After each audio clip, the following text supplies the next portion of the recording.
Dengar saudara, waktu engkau menentang firman, engkau sedang bermusuhan dengan Tuhan loh. Amin.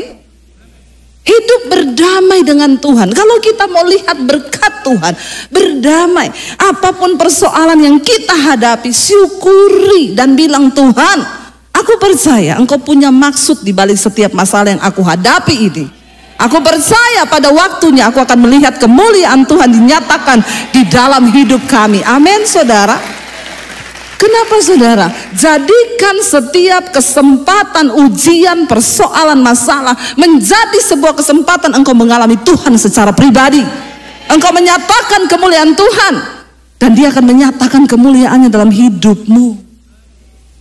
Jangan gampang menyerah. Ketika persoalan datang, masalah keuangan, apapun, ingat nomor satu, berdamai dengan Tuhan. Makanya orang banyak datang, Bu, doakan suamiku, Bu, biar dia bertobat. Nggak bisa, Bu. Saya nggak mau mendoakan suami ibu. Karena doa yang didengar Tuhan itu doa yang lahir dari hati yang hancur. Saya nggak mungkin menangis buat suamimu, Bu. Karena saya nggak cinta sama suamimu. Amin, ibu-ibu. Banyak yang titip doa di handphone, Bu, titip ya suami saya Tony, Bu, titip ya suami saya Jimmy, titip ya suami saya Bambang. Saya bilang aku enggak mau berdoa buat Bambang, buat Tommy, buat Jamie, itu tidak. Siapa yang harus berdoa? Ibu yang harus berdoa dengan hati yang hancur. Saya enggak mencintai suamimu. Jadi saya tidak akan berdoa yang menggetarkan sorga. Doa yang menggetarkan surga itu waktu kau menangis, Tuhan, Jimmy, Tuhan, itu surga tersentuh. Lah bayangkan kalau saya nangis, Tuhan, Jimmy, Tuhan, terus suami saya lewat, terus dia bilang, siapa itu Jimmy? Kau bikin hancur rumah tanggaku gara-gara kau titip nama suamimu sama saya. Ayo kita mengerti kebenaran yang benar. Amin. Kebenaran yang benar. Saya selalu berkata sama orang Kristen tuh, Bu, saya mau buka toko, Ibu bisa doakan toko saya? Iya, saya mau doakan tokomu ya. Tapi ingat ya Pak, yang diberkati Tuhan itu bukan tokomu ya, orangnya. Amin. Alkitab berkata, diberkatilah orang benar, diberkatilah orang yang mengandalkan Tuhan. Tidak ada di Alkitab dibilang diberkatilah toko yang benar. Waktu kau hidup dalam kebenaran, engkau melakukan firman Tuhan, maka berkat Tuhan itu mengikutimu. Amin saudara. Kalau kita mau mengalami berkat Tuhan, mau melihat kemuliaan Tuhan di hidup kita, ayo kita takluk dan tunduk kepada firman Tuhan. Dikatakan karena iman kita ini dibenarkan, karena seorang pun tidak ada yang benar. Tidak ada seorang pun yang benar, kita semua telah kehilangan kemuliaan Allah.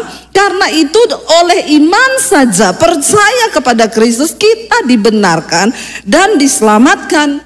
Dan bukan cuma itu, kita hidup dalam damai sejahtera dengan Allah oleh karena Tuhan kita Yesus Kristus. Saudara, Roma 14 ayat 17 berkata, sebab kerajaan Allah itu bukan soal makanan, bukan soal minuman, bukan soal rumah mewah, bukan soal mobil mewah, tapi soal kebenaran, soal damai sejahtera dan sukacita. Kerajaan Allah bicara tentang 3 hal, kebenaran, damai sejahtera dan sukacita. Kekayaan tidak menjamin orang hidup dalam damai sejahtera dan sukacita. Karena itu jangan gagal fokus. Jangan kejar hanya kekayaan, tapi kejar kerajaan Allah. Maka Yesus berkata, carilah kerajaan Allah dan kebenarannya, maka semuanya itu ditambahkan kepadamu. Amin. Apa itu kerajaan Allah? Kebenaran, damai sejahtera dan sukacita oleh Roh Kudus. Yesus datang ke dalam dunia membawa kerajaan Allah. Makanya Yohanes Pembaptis berkata, bertobatlah, bertobatlah, persiapkanlah jalan baginya, sebab kerajaan Allah sudah dekat. Kedatangan Kristus ke dalam dunia digambarkan sebagai kedatangan kerajaan Allah. Apa itu kerajaan Allah? Kebenaran, damai sejahtera dan sukacita oleh Roh Kudus. Waktu kita hidup dalam kebenaran, maka hati dan hidup ini penuh damai sejahtera. Waktu ada damai di hidup kita, di situ ada sukacita. Ini sorga, saudara. Tidak usah tunggu mati dulu baru masuk sorga. Di bumi pun engkau bisa membawa kerajaan Allah di dalam keluargamu, di dalam rumah tanggamu, di dalam gerejamu, bahkan di kantormu, di mana saja. Hadirkan kerajaan Allah waktu kita sungguh-sungguh hidup di dalam kebenaran. Mari kita sama-sama bertumbuh dalam Tuhan, ya. Jangan ada rumah tangga yang ribut terus suami istri di gereja, ya luar biasa. Saya pernah, saudara, datang ke satu gereja, 2 pengerja itu, saya lihat ya nyanyi luar biasa. Waktu penyembahan bahasa rohnya juga luar biasa, sampai ke awan tingginya. Ya, tiba-tiba bapak itu dia ada bekas luka di pipinya, saudara. Jadi waktu pulang salaman saya bilang, Pak, itu pipi kenapa dicakar istri ya? Saya bercanda. Bapak itu diam saja. Saya bilang, Bapak jangan ngomong iya loh Pak. Ibu tanya deh sama istri saya. Lalu saya panggil lah istrinya, Bu, itu Bapak kenapa pipinya luka? Terus istrinya bilang, dia yang mulai duluan Bu, rambut saya dijambak. Ini yang bahasa rohnya kenceng di gereja nih. Ya. Lalu saya tanya, kenapa bisa jambak-jambakan sama cakar-cakaran? Ibunya kukunya pedicure manicure, makanya buat cakar laki tuh. Ya, tajam banget. Dia bilang gini, Ibu tahu suami saya itu pulang kampung. Lalu dia di desa ketemu sama mantan. Hati-hati bapak-bapak ya. Makanya hindarilah reuni-reuni yang tidak membawa arti positif. Yang suka reuni-reuni itu ketemu barisan para mantan. Itu bahaya, nanti CLBK, cinta lama belum kelar. Ya, terjadilah hal-hal yang diinginkan. Lalu saya tanya, terus Bu, Ibu bayangkan waktu dia pulang dari kampung Bu, dia simpen itu nomor HP-nya mantannya. Mereka berdua itu, makanya suamiku pulang dari sana, dari kampungnya. Ibu tahu ke toilet bawa HP, tidur HP dipegang. Ah, ini tanda-tanda suami mulai selingkuh itu ke WC bawa HP. Ya, hati-hati bapak-bapak ya. Hati-hati. Ya, ke kamar pegang HP. Tapi kan Tuhan selalu punya cara untuk membuka dosa toh. Tiba-tiba dia lagi chattingan, HP-nya jatuh. Dia ketiduran. Diambillah istrinya. Istrinya kaget, mantannya manggil gini, "Pa." Dibalas, "Iya, Ma." Lalu dia bilang sama saya, "Bu, kalau Ibu begitu, Bu. Ya, Ibu marah nggak sama suami Ibu? Mantannya panggil dia Pa, dia panggil Ma." Terus suaminya bilang, saya jawab, "Bener itu Pak." "Ya tapi kan kita hanya bercanda aja itu panggilannya Bu." Saya bilang sama istrinya, "Tambah lagi cakarannya, masih kurang itu." Ya, saudara, ya makanya kita ini di gereja bukan hanya kita pinter nyanyi, pinter bahasa roh. Kalau kita nggak pinter dan tidak melakukan firman Tuhan, maka hidupmu tidak akan pernah berdampak bagi kerajaan Allah dan juga tidak berdampak bagi kerajaan setan. Kita harus menggetarkan kerajaan setan loh, amin. Jangan sampai kita yang takut sama setan, harus setan yang takut sama kita, amin. Ada pendoa syafaat ngomong sama saya, "Bu, rumah saya ada setannya." Jadi saya tanya, "Jadi Ibu diganggu nggak?" "Enggak sih, kalau saya turun ke bawah malam-malam mau ambil minum, dia duduk di sofa Bu." "Itu setan?" "Iya." "Udah lama Bu?" "Iya." Dulu memang saya takut, tapi sekarang enggak. Saya kalau lihat saya bilang, "Permisi, saya enggak ganggu kau ya." Agak aneh ya. Jadi saya tanya sama ibu itu, "Maaf Bu, saya mau tanya, sertifikat rumah atas nama Ibu atau setan?" "Kenapa Ibu yang permisi sama itu setan?" Saudara, kalau engkau jadi orang benar, engkau hidup melakukan firman Tuhan, setan nggak betah tinggal serumah dengan kita, katakan. Tapi kalau kau cuma jadi Kristen biasa yang tidak melakukan firman, maka setan tinggal sama-sama. Makanya tiap hari kita ribut, berantem, suami istri ribut. Akhirnya anak-anak narkoba, anak-anak penyimpangan seks. Kenapa? Karena di rumah tidak ada kerajaan Allah yang kita hadirkan. kita menjadi sungguh-sungguh orang yang diperdamaikan dengan Tuhan. Lalu kita hidup dalam damai sejahtera dengan Allah. Supaya hidup kita berdampak, saudara. Ya, dan janji pemeliharaan Tuhan ayat 2 dikatakan di sana. Oleh Dia kita juga beroleh jalan masuk. Ya, Roma 5 ayat 2. Oleh Dia kita beroleh jalan masuk oleh iman kepada kasih karunia ini. Di dalam kasih karunia ini kita berdiri dan kita bermegah dalam pengharapan akan apa? Menerima kemuliaan Allah. Katakan yes, amin. Hanya orang-orang yang mau memberi dirinya diperdamaikan dengan Tuhan, artinya menuruti firman. Kalau disuruh mengampuni, ampuni saja. Nggak usah orang Kristen itu, Bu saya itu loh disakiti gini-gini. Bu, Alkitab bilang apa? Mengampuni. Tapi ya menyakitkan. Ya kalau kau mengampuni itu namanya mengampuni pasti menyakitkan. Nggak ada pengampunan yang nggak menyakitkan. Namanya juga pengampunan. Tapi kalau kau mau melihat berkat Tuhan, ya kau harus lepaskan pengampunan. Jangan kita ini bolak-balik gereja, tapi sudah tahu firman Tuhan berkata hidup dalam kekudusan. Terus bolak-balik kita ini lakukan dosa. Bersinah, selingkuh, ya, ganggu suami orang. Yang muda-muda di sini, wanita-wanita saya mau bilang ya, jangan kau jadi pelakor. Amin. Bertobat. Jadi simpenannya om-om. Bikin status independent woman. Naik mobil mewah. Tuhan juga tahu kau ani-ani. Bertobat saudara. Benar kita ini sekarang. Kenapa iblis itu tahu hidupmu? Tuhan juga tahu hidupmu.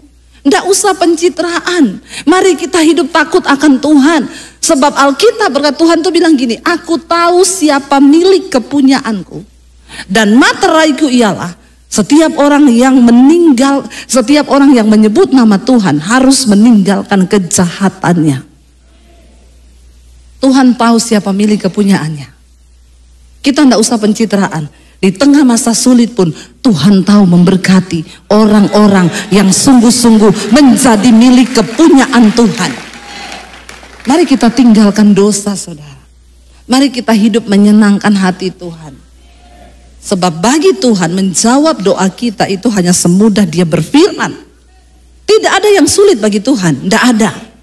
Dalam segala perkara, dalam keadaan apapun, tidak ada yang sulit bagi Tuhan.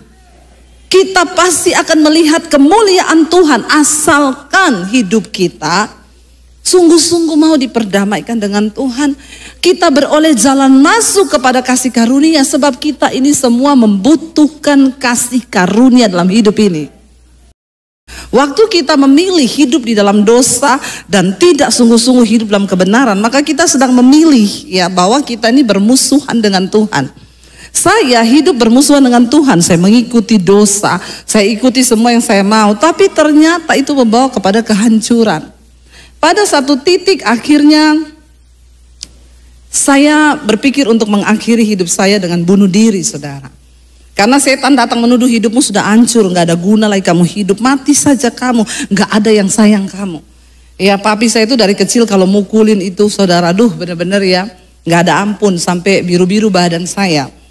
Tapi dari situ ya saya kepahitan, dipukulin, dilarang, tidak boleh begini, tidak boleh begitu. Saya percaya dengan kekuatan kita orang tua, kita nggak akan pernah bisa mengubah anak kita. Hanya Tuhan, hanya firman Tuhan yang sanggup mengubahkan hidup siapapun juga, saudara.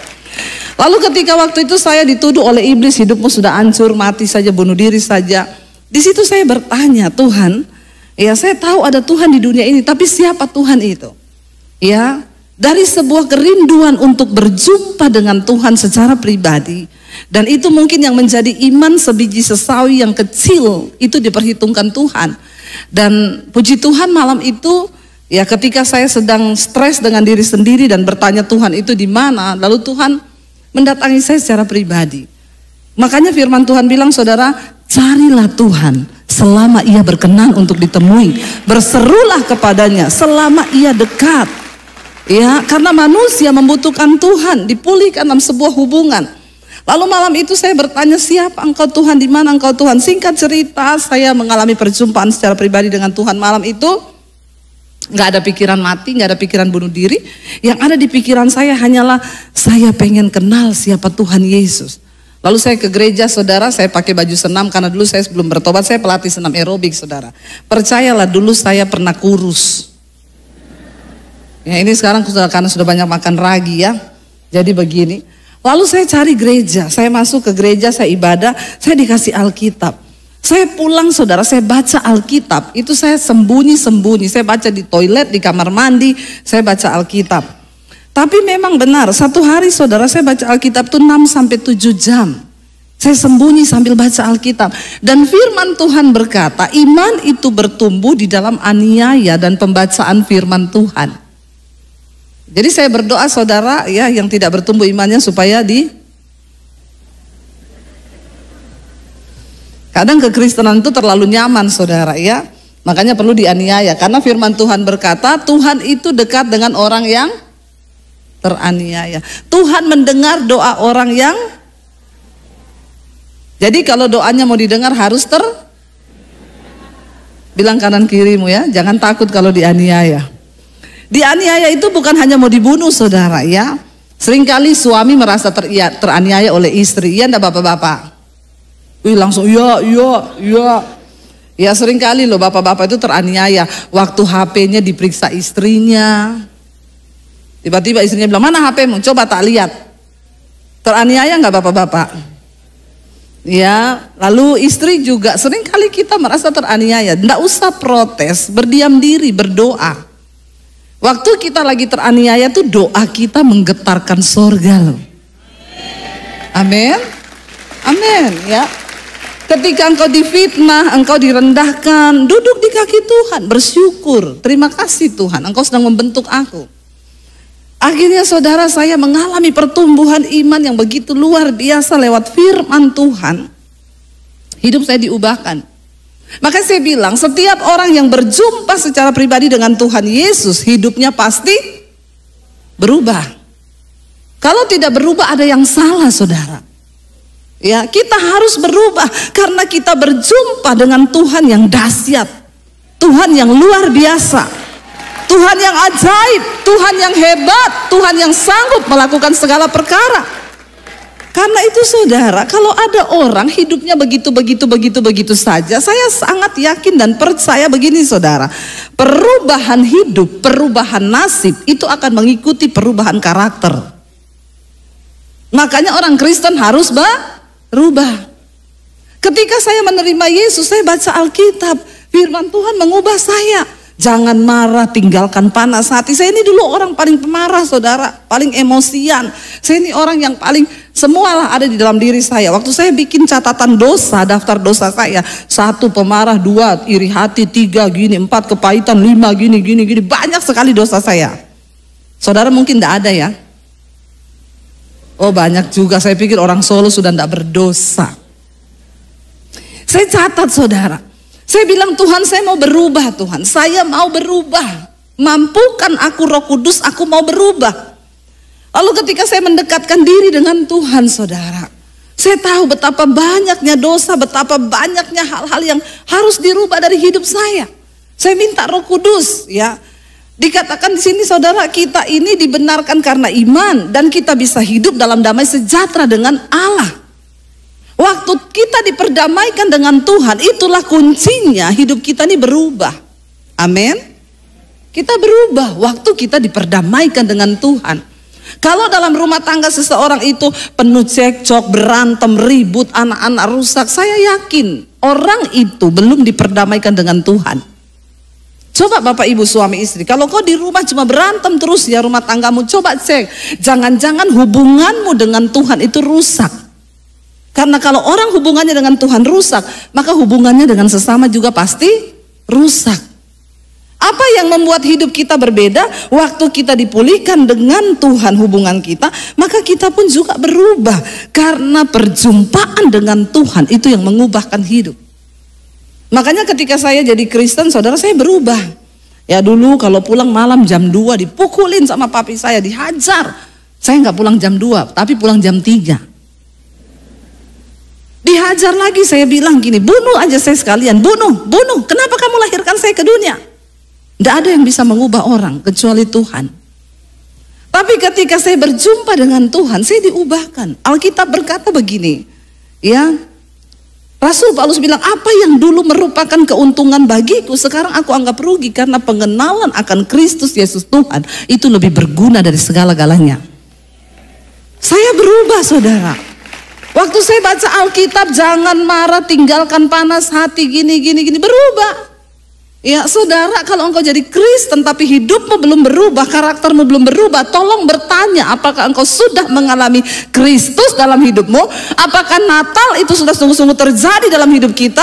Atau kita cuma jadi orang Kristen yang tiap hari Minggu, tiap hari Desember merayakan Natal, tapi nggak pernah kita izinkan Yesus itu lahir dan mendamaikan kita dengan Tuhan. Saya berubah, saudara.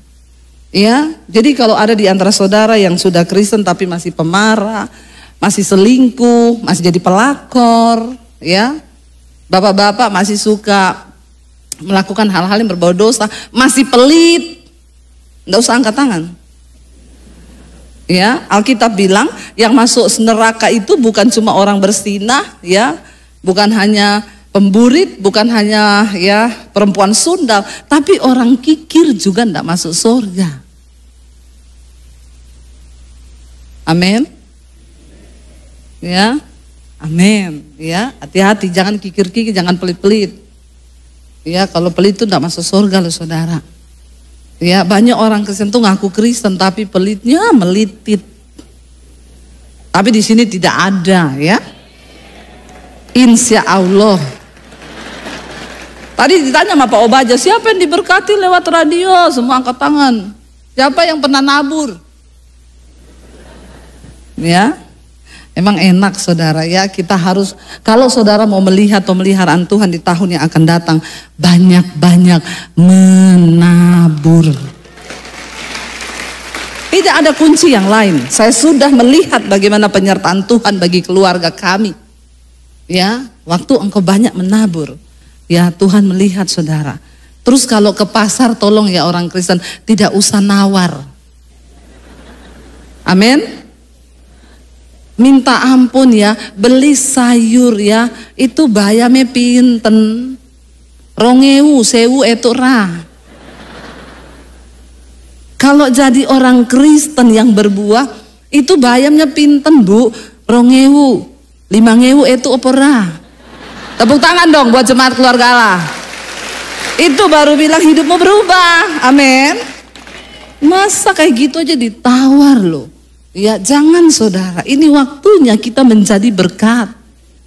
Ya, sebab kita sudah diberkati Tuhan. Saya ingat, saudara, sekali dan suami itu ketika masuk masa pandemi, kami itu baru sadar ternyata kok kami ini terlalu berani mempercayai Tuhan. Kenapa? Karena kami ini berdua tidak ada gaji.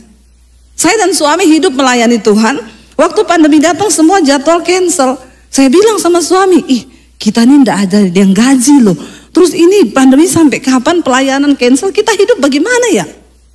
Tapi saya bilang, kita percayalah Tuhan itu ada. Dulu kita pernah susah, lebih susah dari ini. Tuhan yang sama yang pelihara kita, dia juga Tuhan yang sama yang sanggup memberkati kita dalam segala keadaan. Tidak pernah dia mengecewakan bagi orang yang sungguh-sungguh percaya. Saudara, kami hanya punya uang 10 juta di rekening dan kita tidak tahu bertahan seperti apa melewati 2 tahun. Secara akal manusia, logika, tidak ada jalan keluar, tidak ada harapan. Sudah begitu anak saya datang, Mam, aku kuliah loh tahun ini. Saya bilang sama anak saya, Dek, orang sudah pada mati semua. Ini pandemi, kau tidak lihat TV kak? Tiap hari orang mati. Kenapa kau masih mikir kuliah, nak? Berapa kuliahmu? 70 juta, Mam. Aduh, apalagi 70 juta. Ya, saya bilang sama anak saya, Dek, kuliah atau tidak kuliah tidak menentukan masuk surga. Karena saya ingin menghibur diri saya dan juga menghibur anak saya. Tapi saya bilang sama anak saya gini, tapi Dek, denger ya, kalau Tuhan berkehendak, tidak ada yang mustahil. kita nggak tahu bagaimana, tapi Tuhan sanggup. Saudara, saya bilang sama suami saya, nanti kalau misalnya memang sudah keadaan kepepet, kita siap kehilangan rumah, kita jual rumah di Jakarta, lalu kita balik ke Solo, tinggal di Pondok Mertua Indah. Bukan di Pondok Indah, Pondok Mertua Indah. Ya sudah, pokoknya kita jalani hidup. Saudara, tapi saya terus menangis sama Tuhan. Tiba-tiba di masa pandemi itu, waktu lockdown pertama buka, lockdown yang pertama sekali itu buka. Saya bilang sama suami saya, aku pengen melukis sih. Kita pergi yuk ke Gramedia beli kanvas. Tuh suami saya bilang, melukis? Dia pikir mungkin saya cuma mengisi kekosongan karena enggak ada pelayanan di rumah, nggak tahu ngomong apa. Ini yuk kita datang yuk ke Gramedia. Saya pilih kanvas, saya bilang, Mbak, itu kanvas yang paling besar ukurannya berapa? Suami saya jawil saya, kalau baru belajar beli yang 20 cm saja. Kita ini harus menghemat uang. Ya, kita harus menghemat uang karena kita ini tidak punya uang loh. Kita belum tahu pandemi sampai kapan. Saya cuma bilang, bukan gini loh. Buat aku bikin itu sekalian bagus. Misalnya jadi bagus kan bisa dipasang di rumah toh. Kita ini tidak tahu loh rencana Tuhan, dan kita nggak tahu sama sekali apa yang mau Tuhan lakukan. Bagian kita taat, jalani hidup dengan terus percaya dan berharap kepada Tuhan. Lalu saudara, saya pilih tuh 3 biji apa 5. Saya itu 1, 2, 3 sama tinta semuanya dihitung di kasir hampir 3,5 juta. Suami saya marah-marah. Kita ini nggak tahu mau hidup bagaimana. Saya bilang, memang laki-laki sama perempuan tuh beda, saudara. Ya, laki-laki itu lebih pakai logika. Ya, semua dipikir dengan logika. Sama perempuan tuh pakainya perasaan. Makanya survei membuktikan paling banyak kena stroke itu laki-laki. Loh, ini survei loh, bukan saya yang ngomong ya, survei. Kenapa saudara? Karena survei membuktikan ukuran otak laki-laki itu lebih kecil daripada otak perempuan. Tapi memorinya full. Overload. Beda, perempuan ukurannya otaknya lebih gede, tapi nggak ada isinya. Bukan berarti nggak mikir loh, bukan berarti begitu, salah. Bapak-bapak jangan menertawakan perempuan, dengar dulu. Perempuan itu lebih pakai perasaan, Pak. Ya, dia kalau ada masalah, dia curhat sama temennya, dia chat, say, dibalas temennya, iya Cin. Kalau laki-laki kan nggak mungkin gitu, toh. Mana ada bapak-bapak say dibalas iya Cin, ih cucok meong pasti cucok meong, ya setengah laki-laki nih. Tapi kalau perempuan bebas, dia chatting panjang. Lu tahu nggak suamiku gini panjang chattingannya. Temennya itu nggak baca, nggak. Karena udah males juga dia sering chatting. Cuma dibalas gini, berdoa ya say. Langsung plong loh dia. Karena waktu dia ketik itu dia sudah meluapkan perasaannya. Itu perempuan, beda sama laki-laki. Nah, saya bilang sama suami saya, ya saya juga enggak tahu, tapi enggak apa-apa lah, ini ya percaya Tuhan pelihara hidup kita. Dia tapi dia bayar, saudara, ya. Akhirnya kita pulang, sampai di rumah suami saya tuh ngedit video di studio di sebelah. Saya melukis cuma 2 jam, saudara. Tiba-tiba suami saya keluar, dia bilang, ih ini lukisan siapa? Saya bilang, ada siapa di sini? Emang ada siapa? Dia bilang, ndak mungkin loh, tetap ndak percaya toh? Tetap, ndak mungkin loh ini lukisanmu. Aku tuh kenal kowe, aku ki nikah karo kowe ki wis 21 tahun. Ra mungkin kowe iso gambar koyo ngene ki. Yang ngono kuwi omongane. Saya bilang, kok ndak percaya loh? Ndak ada orang loh di sini, aku tok loh. Ra mungkin. Daripada dia ngomong ra mungkin, saya foto, saya upload di Instagram. Puji Tuhan, lukisan pertamaku jadi. Tiba-tiba ada yang inbox, Bu, dijual ndak lukisannya? Jangan tepuk tangan dulu. Belum apa-apa udah gong loh. Saudara, saya bilang, ya Bu, saya ini bukan pelukis, ini lukisan pertama saya. Iya, tapi kalau ibu jual saya mau beli. Dia cara Tuhan ya saudara. Akhirnya dia tanya, berapa Bu? Saya enggak tahu berapa karena saya baru kali ini melukis. Terserah ibu aja deh. Ya udah, minta nomor rekening. Tiba-tiba dia kirim bukti transfer. Lukisan pertama saya laku 10 juta. Saya senang dong. Saya tunjukin ke suami saya. Sini lu lihatin apa? Ya Tuhan, di masa pandemi yang uang kami tinggal 10 juta berkurang itu tiba-tiba ada yang transfer 10 juta. Saya lihatin suami saya, lukisanku dibeli 10 juta. Dia langsung bilang, masih gini lagi, tenanen lu. Tenanen tak? Saya bilang, lu ini tenanen, kelihatan ini. Langsung dia bilang ini, besok kita beli kanvas lagi. Berbahagialah yang percaya sekalipun belum melihat. Amin.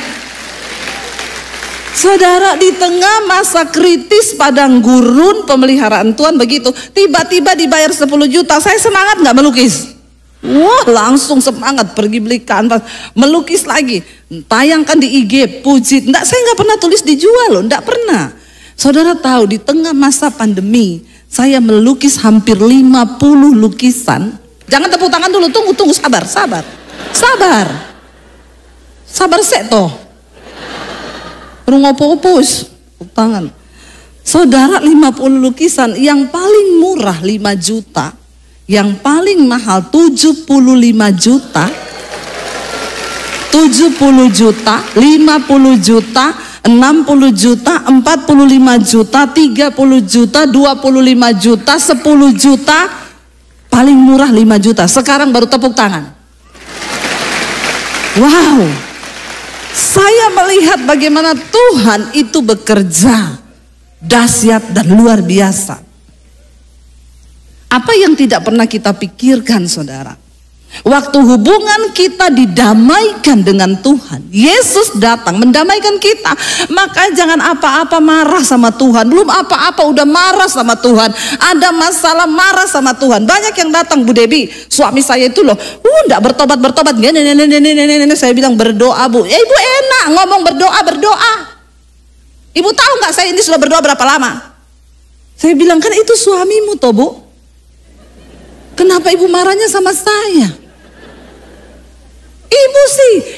Ibu Dewi itu ndak rasa suami saya. Aku mau rasa ke bojomu. Ngopo aku mbok kon rasa ke bojomu? Aku ndek bojo Dewi kono lho. Enak aja saudara. Ibu kan ndak rasa suami saya. Ya aku ndak mau. Ya itu nasibmu. Siapa suruh kau kawin sama dia? Aneh orang Kristen itu. Datang minta nasihat, dikasih firman, bantah, sukanya bermusuhan dengan Tuhan. Saudara, ya kita melihat bahwa kita ini semua butuh kasih karunia.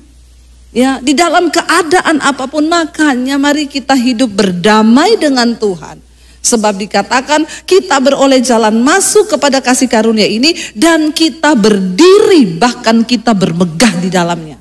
Bahkan Alkitab berkata, kita bukan hanya bermegah saja, ayat 3 dikatakan, dan bukan hanya itu saja, kita malah bermegah juga dalam kesengsaraan kita. Orang yang sudah diperdamaikan dengan Tuhan, itu akan melihat saudara, bahwa campur tangan Tuhan itu begitu luar biasa. Sehingga dalam segala perkara kita bisa berkata, terima kasih Tuhan, sebab Engkau begitu luar biasa bagi hidupku. Tidak ada satupun keadaan yang bisa membuat kita menjauh dari Tuhan. Saya bilang ketika masa pandemi datang, saya bilang sama suami, kita percaya bahwa Tuhan yang dulu pernah menolong kita di masa sulit, ya Dia Tuhan yang sama yang akan menolong kita. Saudara, ketika masa pandemi datang, saya melihat bagaimana Tuhan berkarya. YouTube channel saya, tahun 2018 saya dapat suara Tuhan, cepat ambil alih dunia media untuk Injil. Saya berpikir media itu apa ya? TV ya. Saya datang ke stasiun TV di Jakarta. Saya bilang, Mbak, saya kalau mau siaran di sini khotbah gimana ya? Ibu harus syuting 10 episode, 1 episode 6 juta. Jadi ibu bayar 60 juta, lalu ibu syuting di tempat kami, lalu kami akan lihat dulu itu video bisa tayang atau tidak. Saya bilang, jadi saya sudah bayar 60 juta tapi belum pasti tayang. Iya. Saya nggak jadi saudara. Kenapa? Saya nggak punya uang 60 juta waktu itu. Dan saya tidak menyadari, saya cuma bilang Tuhan 2018 saya mendapat suara Tuhan itu keras. Ambil alih media cepat untuk Injil. Karena tahun depan aku akan memberkati engkau dengan berkat bangsa-bangsa dan tuhayan bangsa-bangsa. Tapi saya nggak ngerti, saya nggak tahu kalau pandemi akan datang kan. Lalu kami bikin channel YouTube, awal-awal itu cuma dari pakai handphone, syuting dan lain sebagainya. 2019 saya mulai bikin saudara. 2020 pandemi datang. Waktu itu channel saya baru 50.000 subscribe-nya. Ketika pandemi datang, itu konten mesbah doa saya enggak cari-cari konten.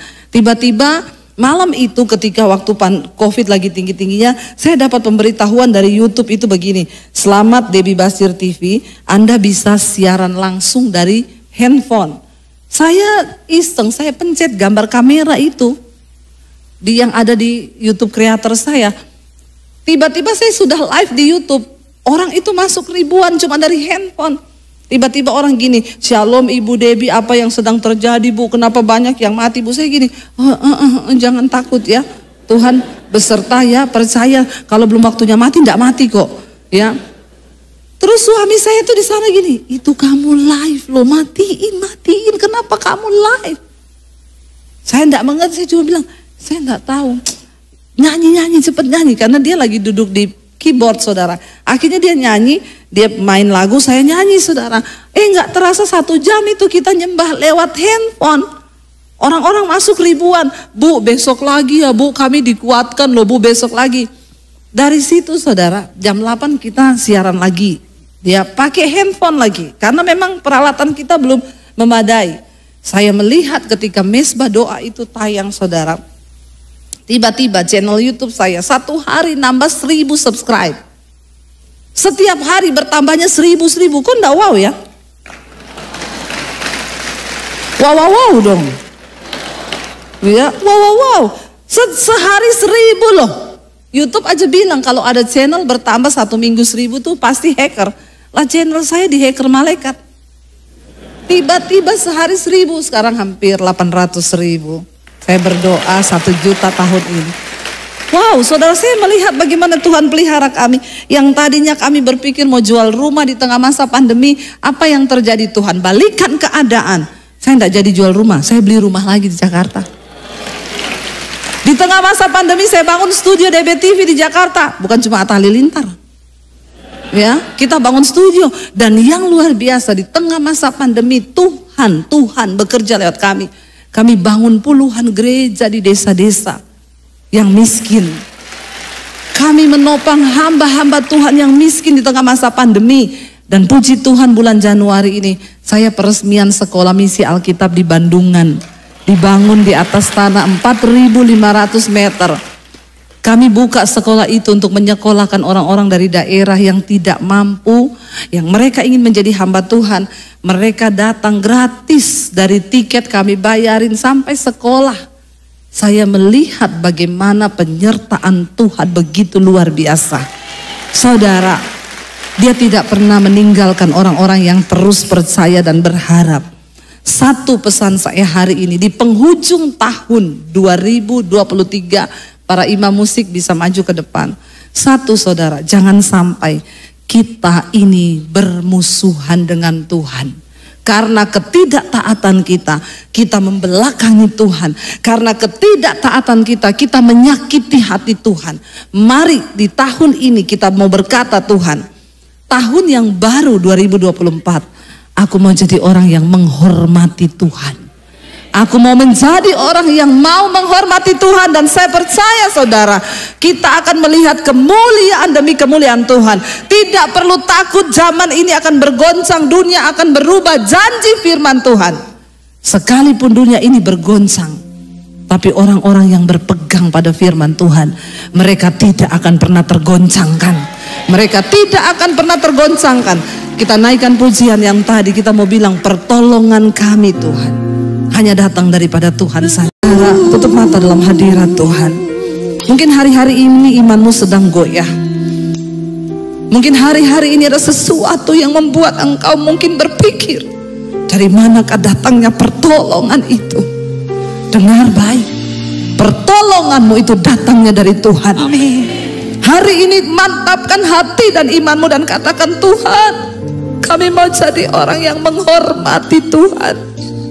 Bawa kami untuk hidup seturut dengan apa maumu Tuhan. Ajar kami tunduk kepada firman-Mu. Kami mau buang segala dosa, kenajisan, percabulan, kepahitan, iri hati, apapun dosa yang menyakiti hati Tuhan. Kami mau tinggalkan di tahun ini Bapa. Kami mau melangkah masuk di tahun yang baru dengan hidup yang berkenan kepada Tuhan.